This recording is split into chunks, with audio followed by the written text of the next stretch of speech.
Hey guys, what is up? It is the Fast Break Report here, bringing you guys another vlog, and well, today we're going to talk about a team I haven't talked about yet all season, and that is the Orlando Magic, and it's because, well, the fact of the matter is they are playing very, very well. Better than I think anyone expected, them in Oklahoma City.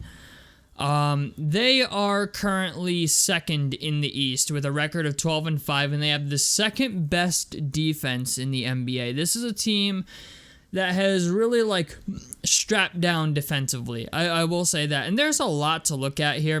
There's a whole lot to unpack with this team because I'm going to be honest, it's funny because I don't find the Orlando Magic's roster to be very exciting. You know what I'm saying? When you look at the Pacers, it's like they play an up-tempo, fast-paced type of game where it's like they're, throwing lobs to Obi Toppin now. Same thing with the Pistons. It's like you have Jalen Duren, you have Jaden Ivey, you have Cade Cunningham, right? They have a lot of exciting guys on their roster. The Orlando Magic are a team that, I don't know if I would say they play exciting basketball, but they're just really, really good at what they do. Franz Wagner has always been a good player for them. But he's shooting 29% from three this year, 45% from the field isn't horrible. He's shooting 82% from the free throw line. Like I said, the three-pointer needs some work, but he's still averaging 19.5 a game for them.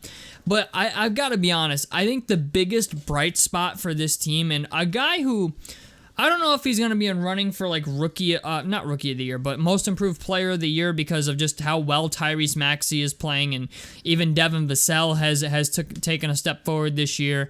There's a lot of guys who I think have really improved this year. Paolo Banchero's efficiency numbers are significantly better, okay, this year than they were last year.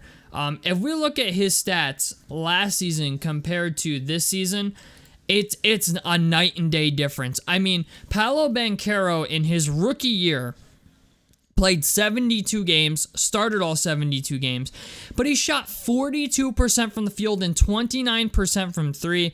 73% from the free throw line is not great, but it's not terrible either, on 20 points a game. This year, Paolo Banchero is shooting 48% from the field and 43% from three through 17 games. That is a significant improvement. I mean, a significant improvement. For a guy that I thought wasn't going to be a good shooter, he has proven me wrong this year. I'm going to be honest. He has completely proven me wrong. I never voiced that opinion, really, but I'm just going to be honest. When Paolo Banchero won Rookie of the Year, I was like, yeah, you know what?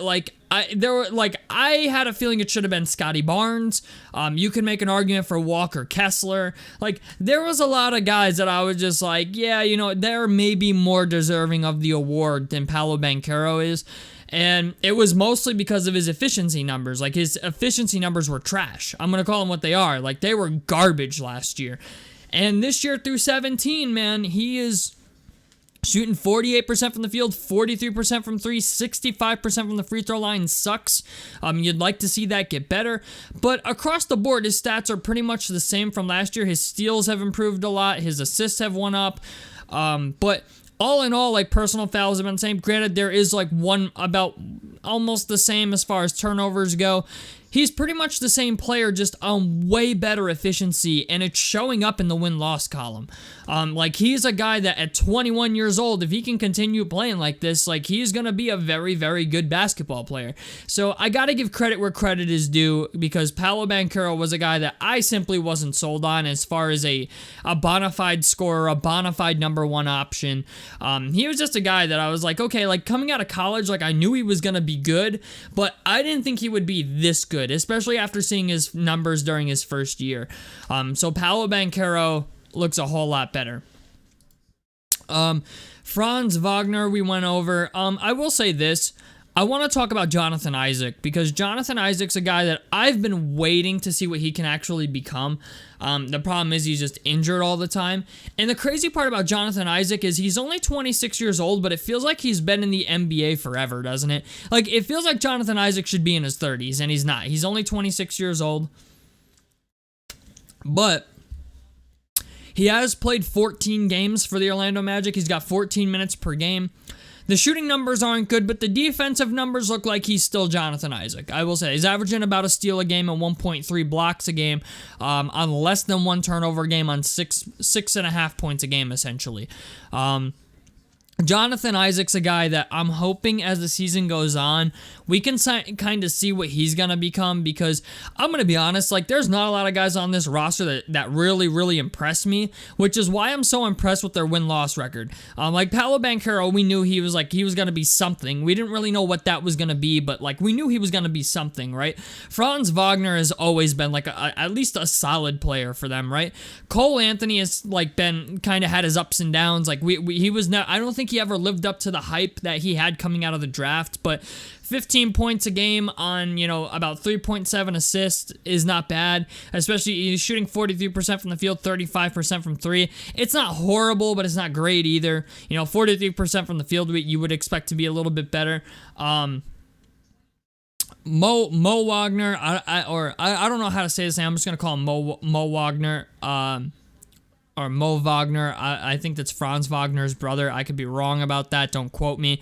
But he's playing pretty well, too. He's scoring 12.5 points a game, 4.5 rebounds, essentially 1.2 assists, 1.2 turnovers, which is solid for a guy who plays the forward position. He's shooting 62% from the field and 36% from three and 83% from the free throw line. Dude is lighting it up efficiency-wise from the field. Jalen Suggs, I think, has also taken a major step forward this year. The efficiency numbers aren't great, but the defensive numbers, averaging 2 steals a game, 12.5 points a game, 36% from three is nice, 43% from the field could be a little better. But, Markelle Fultz also, like, I think the main reason I don't watch this team a lot is because it's very, very guard heavy. But for whatever reason, like, they're guard heavy, really, but, like, they win games. You know what I'm saying? They play defense. Gary Harris has been a very nice bright spot for them. He's played 12 games, started for 2 of them. Gary Harris is shooting 49% from the field, 42% from three, and 75% from the free throw line. Not great, but it's not horrible either. And on 8 points a game. He's also averaging about a steal a game and less than 1 turnover. Like, this is a team that simply doesn't turn the ball over a whole lot, which helps a lot, which is surprising for a team that pretty much has all guard play. But when you look at, like, their statistics too, like, even their statistics are not even super impressive, which is why, like, I'm shocked that they're in second place, because offensively, like, they're the, like, it's funny because Pacers fans, like, as a Pacers fans keep telling me, oh, the offense will make up for itself, right? Bro, the Orlando Magic have the 19th ranked offense in the NBA and the 2nd ranked defense, and are 2nd in the Eastern Conference. So everybody who keeps saying, like, offense matters more than defense, like, the Orlando Magic are proof that that's not true. The same thing with the Oklahoma City Thunder. If you look at the Oklahoma City Thunder, their defensive rating is way better than their offensive rating. Like, teams that play defense well tend to win more games. And this is a team that's really bought into whatever system Jamal Mosley has implemented. I think Jamal Mosley is a first-year head coach for them, if I'm correct. Yeah. He's played for the. Oh no, he's been the head coach for the Orlando Magic for a while now, I guess, or at least on their staff. I don't know, but yeah, he's been their head coach for a while. But, like, it's nice to see, like, all the players are, like, buying into his system. They're playing well. I kind of like the idea of Joe Ingles being on their roster. Joe Ingles is, like, a nice, savvy type of vet. He's a guy that, like, was known for just hassling guys. And, like, even though he's not what he used to be, Joe Ingles is still a guy that it's like he's got 9 years in the league, and him and Gary Harris are easily, like, the 2 vets on this team, which is kind of shocking. Like, this team is very, very young. The oldest guys on their team right now, as far as NBA experience goes, is Gary Harris and Joe Ingles. And I'm just going to be honest, like, this team has been very impressive. Now, is this a team that I'm going to watch a lot? Probably not. I'm not a fan, really, of a lot of the players on their roster, just because there's no wow factor about it. Like, that's why I watch the Memphis Grizzlies. It's why I watch the Pelicans. I like to watch things that are exciting. Giannis is one of my favorite players to watch because he's just a dominating force. The Orlando Magic are just good at what they do. And for this roster, like, it's nice to see, as a Pacers fan, it's nice to see Goga Batadze getting 19 minutes a game. He's averaging 7 and 6, but he's shooting 57% from the field and 70% from the free throw line. So, and averaging 1.5 blocks a game. So, I think the one thing that's crazy about this team is the idea that it's almost like an island of misfit toys that is somehow managing to win basketball games. Like, I'm going to call it what it is. Like, they don't have a single 20-point per game scorer on their team other than, like, Paolo Banchero and maybe Franz Wagner on certain nights. But they don't have a single guy on their team averaging 20 points a game. Like, even Paolo Banchero averages 19.8, and he's the top scorer on their team. But they're very good as a unit. They're very good defensively. And it's crazy because, like, they have the second best record in the East right now. And Wendell Carter Jr., their starting center, has only played 5 games and has only started 5 games for them. Same thing with Markelle Fultz. Like, Markelle Fultz has only played 5 games and has only started 5 games for them. So, excuse me. So the idea that this team is playing as well as they are, for even having some starters injured and stuff like that, is very impressive to me. So do I think they're legit is I guess a question. That remains to be seen. I will say that because, like, usually teams get off to a good start during the year, like the bad teams or teams that, maybe not as good as the teams that were good the year prior. They tend to get, like, a little easier schedule to start the year, and then once you hit that December, January, February schedule, the schedule starts to get pretty hard. But I will say this, the Orlando Magic do have some pretty impressive wins under their belt. I think they beat Boston twice already.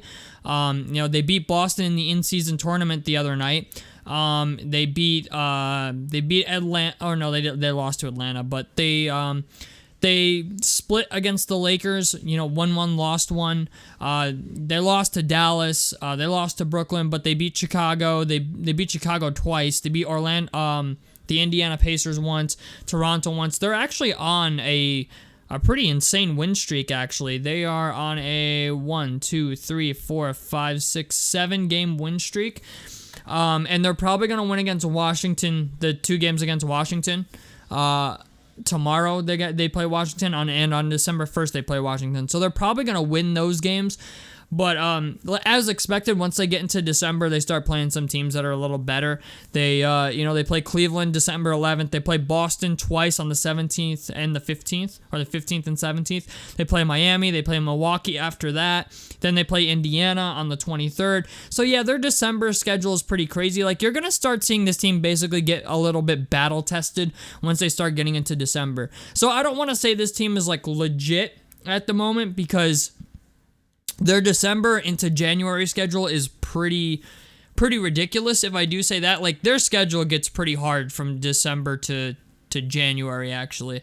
They have Miami on the 21st of January, Cleveland the 22nd, Memphis with Ja Morant and Jaren Jackson Jr. and everybody the 26th, the Phoenix Suns the 28th, the Dallas Mavericks again on the 29th. They have Minnesota on February 2nd, Miami on February 6th. So towards the end of January, it starts to taper off a little bit and get a little bit easier. But we're really going to see what this team is made of come December and January, because the December-January schedule, like Sacramento's January 3rd. The Knicks are December 29th. They're one of the easier teams I think they have to play against, but New York is still a solid defensive team. So we're going to have to wait and see. I don't really know what to make of this team because I haven't watched them a lot, but their record and the statistics say that, like, they're good as a unit. But, are they good enough is really the question that comes to mind. So, but as I said, if Jonathan Isaac plays, 50 games for this team, I'll be impressed. I'm just going to say that, because Jonathan Isaac it's been a long fucking time since Jonathan Isaac, I think, has played 50 games. So, tell me what you guys think about this down below in the comment section below. Like helps me out. Subscribe if you guys want to see more on the Fast Break Report. And I'm out of this motherfucker. Peace, guys.